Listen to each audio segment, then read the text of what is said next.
dull moment and the big smoke. We got a couple homeless encampments here.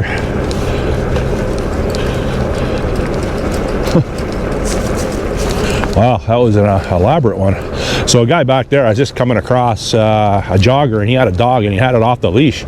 And, you know, I know a lot of people will frown against that, but I'm not one of them because I love dogs and I don't really care. Look at this.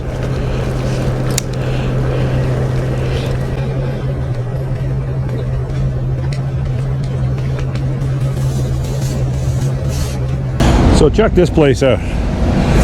Okay, like obviously I've been in this neighborhood my whole life, right? And this place has been here a long time. And I've never stopped to grab anything to eat. And I didn't have breakfast this morning, and I didn't feel like anything sweet. So I'm just happening by this location. Look at, so I ordered I go, you got a breakfast sandwich here? And they said, yeah, they said $8.50. They didn't even say they had one. So look at this. Look what they give me. How good does that look? Oh, wow. It's worth $8.50, I can already tell you that. So I want to talk in more detail about the Governor General appointment, Louise Arbour, another French-speaking Canadian that has an extensive resume. Now, people that have heard the announcement have already researched her and may have known about her. I knew about her quite a while ago. Like, I knew she was on the Supreme Court, appointed by Jean Chrétien. I knew that she was in the UN or part of the UN, and I also knew that she tried war crimes in the former Yugoslavia and Rwanda. I did know that. I can't remember why I researched her years ago, but I did. Now, obviously, she brings a very impressive resume, and I'll be the first to say she's a highly intelligent woman. But the Governor General's role, based on past practice with the Liberals, is someone that is going to run cover for them, and they get paid very handsomely to do so. The current salary of the Governor General's just shy of $400,000, and if you can believe this, they have a clothing allowance of $130,000 per annum. So you imagine what someone like me could do with $130,000 clothing allowance. I'll tell you, I'd be wearing a mink coat doing these videos. No, I wouldn't, because that's a cruelty to animals. I'm just kidding. But who needs $130,000 clothing allowance when you make $400,000 a year? And based on her resume and her age, she's 79 years old, which I think is way too old. You know, I would imagine she has accumulated quite a nest egg over her career. Now, having said that, the last Governor General, apparently she was just she just went on a spending spree the whole time she was in that appointment, and it was reported that she had a six-figure dry cleaning expense. In the 4 or 5 years that she was Governor General, she spent over $100,000 on dry cleaning. So it's just to add or just to pad Liberal insiders. You know, you're obviously going to use a Liberal insider dry cleaning company, but in reality, is she spending $100 grand on dry cleaning? No, it's all paper. It's all paper. It's just a little pittance for Christmas gifts at Christmas for Liberal insiders.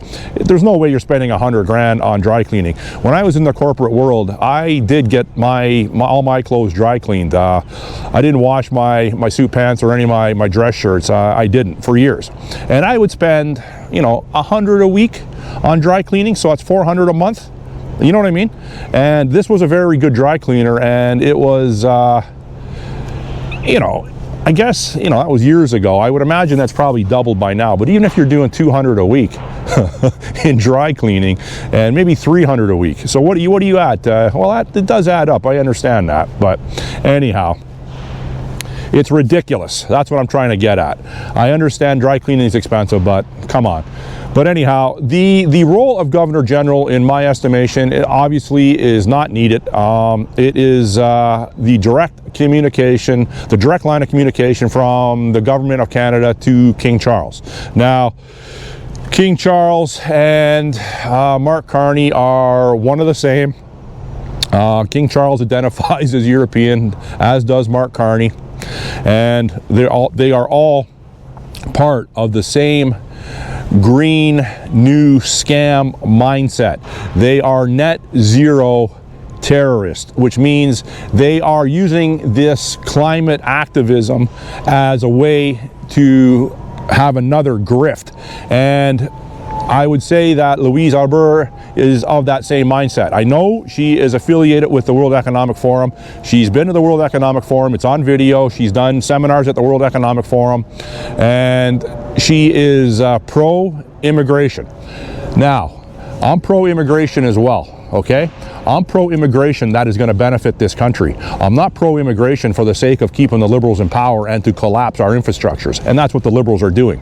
So, she is very well aware of the Century Initiative that Mark Carney is instrumental in, as his wife is, and she is going to continue.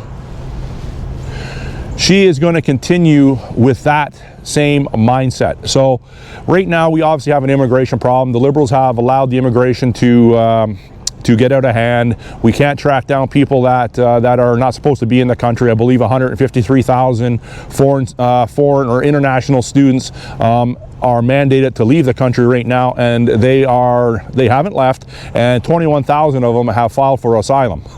Of course, they didn't come here to study.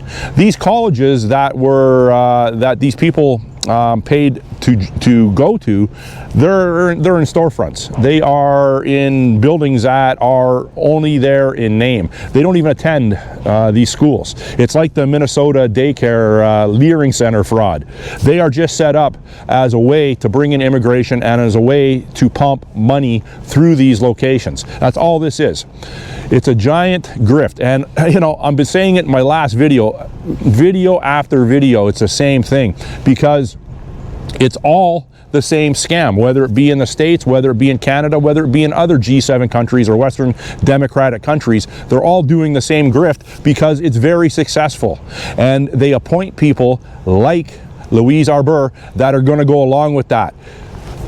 You know, Carney's talking about the New World Order, right? And his wife's talking about the New World Order, his wife Gary Busey. And they want to get out of the old mindset, the old school mindset. They don't want to deal with with the United States. They don't want to rely on the United States. But then they go ahead and appoint a 79-year-old French Canadian.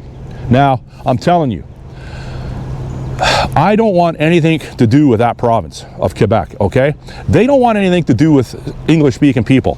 And I can honestly say that because I've been there. I've been to Montreal, which I've said in my videos before, that you can get by speaking English, but in Quebec City, you can't get by speaking English there. Quebec has no use for Western Canada other than the $16 billion they get from Alberta in equalization payments. $16 billion. I would be embarrassed if I was from Quebec. I'd be embarrassed to be associated with anything to do with Quebec. You would never catch me dead wearing anything that would be associated with Quebec. And I say, for the record, I will not step foot back in that province. Anyhow, I got a little heated there. I apologize for that. So, basically, in a nutshell, Louise Arbour was put in place. Obviously, Mark Carney has known about her and probably knows her personally for a long time. I noticed in their announcement yesterday or the day before in their press conference, she was wearing an Order of Canada lapel pin as well, and not a Canadian lapel pin, as is Mark Carney. So obviously she is showing her allegiance to Mark Carney and the fact that Canada is a post-national country. She doesn't want to identify Canada as a country either. Yeah, so they gave her a retirement gift. They gave her $400,000, and she'll get another sizable pension to go along with the 4 or 5 years that she will spend in that role if she lives that long.